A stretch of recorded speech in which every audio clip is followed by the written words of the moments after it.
Мынау суды біз ата-ана деп алдық.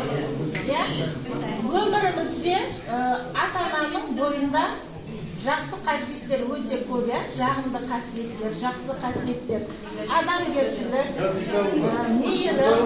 Демек, оны біз жылы түс арқылы қозғадық. Ал адамның бойында тек қана жақсы қасиеттер бар ма? Жағымсыз да бар, Демек, жағымсыз жақтарымызды біз мынау қанық түспенен боядық. Енді біз мынау губканы бала деп алсақ, маған салдық, барлық суды губка бойына тартып алады.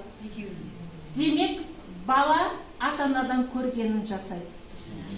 Біз қосыласыздар ма?